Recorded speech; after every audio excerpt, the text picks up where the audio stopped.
Tuhan Izinkan Aku Berdosa adalah karya adaptasi dari novel dengan judul Tuhan Izinkan Aku Jadi Pelacur karya Muhyiddin M. Dahlan. Film ini disutradarai oleh Hanung Bramantyo dengan menceritakan seorang ukti bernama Kiran yang tengah menempuh perjalanannya untuk mengabdi kepada Tuhan. Tapi perjalanannya tidak semulus yang dia bayangkan karena dia menemui berbagai om-om dan mas-mas mesum yang bersembunyi di balik KTP Islam mereka. Apakah film tentang ukti yang akhirnya menjadi naukti ini menarik itu? Apakah Hanung berhasil dengan membungkus cerita dari novelnya ke film? Mari kita simak reviewnya bersama Mofri.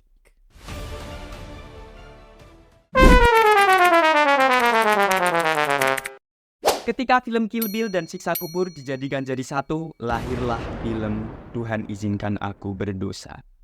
Kenapa bisa seperti itu? Kita akan bahas film ini sampai ke akar-akarnya dan kita akan mulai bahas dari segi sinematografinya. Oke, dari segi sinematografinya menurutku keren ya, karena di film ini aku suka dengan pemilihan warna di film ini ya. Kayak di film ini tuh terdapat banyak warna-warna yang neon gitu, kayak merah neon, hijau neon, kuning neon gitu, dan warna-warna seperti itu tuh kita sering jumpai di hal-hal yang berbau kriminal, hal-hal yang berbau di kehidupan malam gitu, dan hal-hal yang pokoknya 100% haram lah. Astagfirullah pokoknya. Sedangkan tema dari film ini tuh kan ini ya, agama gitu ya, agama Islam gitu yang pokoknya halal-halal lah. Nah, itu tuh malah menambah kesan kontras gitu antara warna yang dipilih sama film ini dan isi dari film ini tuh berbau agama, dan kedua hal tersebut itu kontras dan itu malah mempresentasikan makna dari film ini gitu. Ya, ngomong apa ini? What? Bro, what are you talking about, man?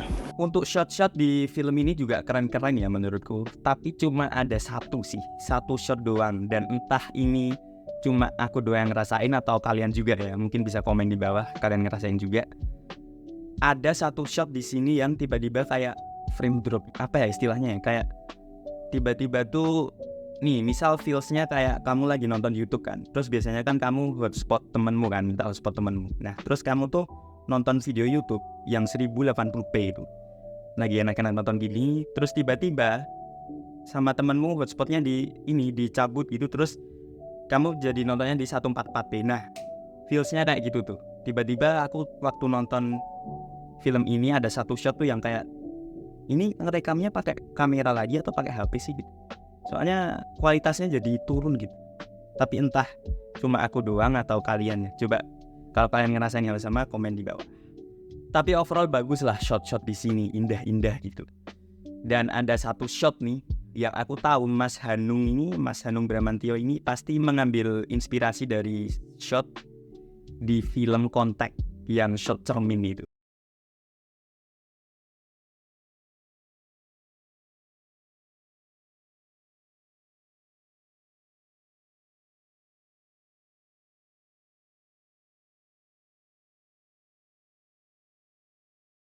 Nah kan, ketika aku nonton film itu aku kayak, oh I get it no. Aku paham referensinya. Oke, masalah sinematografi selesai ya. Kita lanjut lagi di segi editingnya. Oke, dari segi editingnya transisinya itu menarik sih, kayak keren-keren gitu. Dan juga pacingnya enak, tapi di tengah-tengah tuh ini sih agak dragging gitu. Kenapa dragging? Kita bahas lebih lanjut di cerita ya. Dan film ini juga banyak sekali menggunakan intercut gitu ya, karena film ini tuh alur filmnya maju mundur gitu. Jadi kayak kisah karakter Kiran di masa depan dan kisah karakter Kiran di masa lalu itu di intercut gitu. Intercut tuh kayak di bebarengan gitu. Kisahnya tuh maju mundur bebarengan gitu. Oke, dari segi editing aman lah. Kita move ke segi karakternya.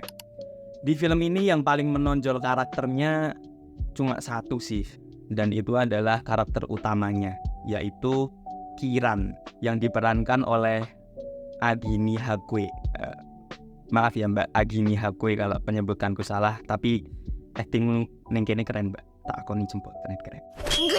Kenapa di sini karakter Kiran yang paling menonjol ya? Karena menurutku penulisannya yang paling rapi itu karakter si Kiran ini gitu, kayak kita paham motivasi yang dia lakukan di film ini tuh apa gitu, kita paham motivasinya. Sedangkan karakter-karakter lain di film ini terkesan nggak ada motivasinya gitu, kayak cuma untuk jadi plot device doang gitu, kayak untuk membantu ceritanya berjalan aja gitu. Aku paham sih, mungkin ini PR yang susah banget ya buat Mas Hanung ini untuk membuat semua elemen-elemen yang ada di novel, karakter-karakter yang ada di novel itu semua dikenalin di film ini, yang mana film ini tuh cuma 2 jam gitu, sedangkan bukunya tuh setebel dosamu gitu. Come on, man. Nah, itu kan ya, itu aku patut apresiasi sih buat Mas Hanum ini. Dalam waktu 2 jam gitu ya bisa mengenal semuanya. Makanya kayak karakter lain di sini tuh kayak terkesan buru-buru gitu. Kayak kita kurang paham apa motivasi mereka. Kita kurang mendalami. Wah, sumpah. Man, it's getting hot in here. Oke, dari segi karakter itu sih. Oh my god. Stop the cap. Stop the cap right now. Stop the cap. Kita move ke segi ceritanya. Nah, ini yang aku gemes banget pengen omongin ke kalian. Oke, kita move ke segi ceritanya. Oke, dari segi cerita kita mulai dari alur cerita yang Hanung bawakan ya. Tadi kan aku udah bilang ya kalau adaptasi dari novel ke film itu sangat susah. Karena apa? Karena isi dari novel itu, cerita yang dari novel tuh tebel banget dan banyak banget, dan semua itu harus diceritakan ke dalam film yang cuma 2 jam doang gitu. Lalu datanglah Hanung ini dengan cara yang menurutku tepat sih, yaitu dia membawakan alur film ini dengan alur maju mundur gitu. Jadi kayak kesannya cerita yang panjang di novel itu bisa diringkas dengan alur maju mundur gitu. Nah, tapi menurutku penggunaan alur maju mundurnya ini terkesan nggak konsisten gitu interpretasinya, Pak. Kayak apa ya, kayak kadang-kadang kita lama di cerita Kiran di masa lalu gitu, dan kadang-kadang kita terasa waktunya cepat gitu ketika kita disuguhkan cerita Kiran di masa depan gitu. Jadi nggak konsisten gitu. Ambillah contoh misal film Oppenheimer, itu kan konsisten gitu, kayak caranya dia memperlihatkan alur masa depan dan alur masa lalu itu tuh lewat dari warnanya kan, kayak hitam putih dan colorful gitu, yang colorful. Kalau di sini tuh kita bingung gitu, ini kadang kiranya di masa lalu atau masa depan gitu, dan kadang di tengah-tengah baru kita mutung, oh ini yang di masa lalu toh gitu. Jadi kurang konsisten aja gitu. Oke, kita lanjut di segi cerita. Tadi kan aku bilang ya kayak film ini tuh kayak Kill Bill disatukan dengan film Siksa Kubur itu. Kenapa? Kita bahas dulu Siksa Kubur. Menurutku hal yang sama dari Siksa Kubur dan film ini tentu sama saja bertema agama gitu kan. Nah, tapi kedua film ini juga mengidap penyakit yang sama. Apa itu penyakitnya? Itu menurutku film ini, Tuhan Izinkan Aku Berdosa, itu terlalu menggembor-gemborkan dan terlalu gamblang memberikan pesan yang ingin disampaikan. Kayak pesan dari film ini tuh aku tahu gitu, kayak jadi orang tuh jangan so alim gitu kan intinya. Jangan cuma KTP-nya doang Islam, tapi perilakunya juga harus muslim sebagai muslim gitu.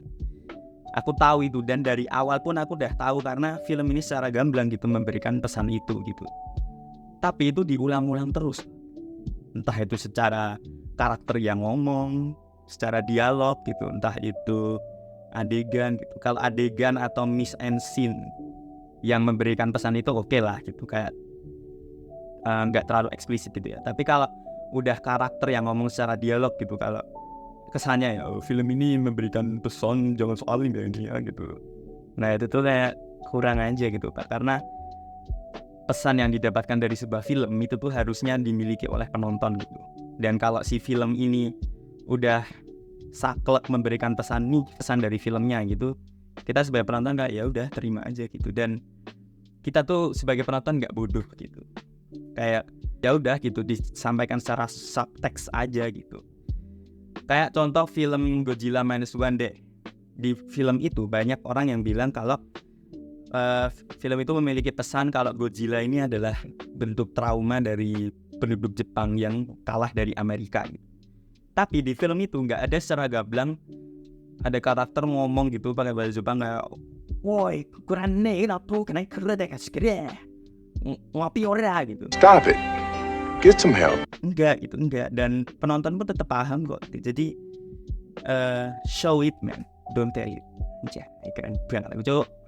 Oke, terakhir dari segi cerita, film ini membuat aku cukup kaget ya. Karena apa? Karena film ini dari awal sampai tengah tuh masih oke lah gitu, masih oke. Tapi di tengah-tengah sampai akhir, Pak, aku cukup kaget di sini. Karena apa? Karena filmnya jadi terkesan melebihi kapasitas yang dia punya gitu. Bahasa kasarnya kayak jadi lebay gitu. Bayangin film Tuhan Izinkan Aku Berdosa. Ketika kamu lihat posternya, terus mungkin juga kalian baca novelnya yang mana aku belum baca ya. Mungkin aku salah, tolong koreksi di komen. Terus ketika kalian lihat trailernya, itu pasti kalian nggak membayangkan kalau di film ini itu ada loh adegan orang yang di kursi listrik terus disiksa, terus tiba-tiba scene pukul-pukulan ya oke menurutku, terus scene berdarah-darah, scene si Kiran ini tiba-tiba kayak jadi cewek yang tangguh gitu, yang bisa bunuh orang kayak Kill Bill gitu. Bahkan film ini punya karakter di mana karakter di awal itu nggak dibangun kayak gitu, tapi tiba-tiba di akhir tuh dia kayak jadi kayak jadi psikopat gitu, terus melakukan gestur kayak jilat pisau gitu kayak gitu. What the fuck? Kayak terkesan malah jadi film action gitu. Emang nggak apa-apa sih menurutku. Di situ Hanung berani banget sih, Mas Hanung, I respect you tuh kayak berani banget sih tiba-tiba membawakan tiba-tiba treatment film ini kayak gitu. Tapi ya dari awal treatmentnya udah kayak gitu kan keren gitu. Jadi nggak terkesan tiba-tiba out of place, tiba-tiba jadi kayak gitu loh. Dan di situ kayak jadi filmnya di over the top banget Pak. Tapi seru sih. Aku ngakak gitu ngeliatnya, kayak emang bener ya Kiran ini kan istilahnya pengen berontak kepada Tuhan gitu. Dan mungkin si Mas Hanung ini nangkepnya secara literal gitu, memberontak dengan caranya. Ya akhirnya treatment filmnya jadi film action gitu. Yang menurutku oke sebenarnya, tapi fun lah aku ngeliatnya. Tapi kayak jadi lebay aja gitu. Oke, overall itu aja dan review dari Mofreak ya. Intinya Tuhan Izinkan Aku Berdosa, filmnya fun terus mungkin bisa jadi lebih baik lagi gitu. Terus jadi kayak film Kill Bill gitu, keren. Terus ya aku punya mixed feeling lah terhadap film ini gitu. Dan menurut kalian gimana? Apa kalau film ini bagus, komen. Kalau jelek, komen juga di bawah. Terus jangan lupa subscribe ya. Karena kalau subscribe nanti Anda tidak akan ketinggalan video-video dari Mofreak. Aku sobat. Nah, terakhir ya skor aku kasih dari 5 bintang aku kasih 3. Oke, itu aja. Adios. Udah lah, aku pising bagus. Kenapa ya? Start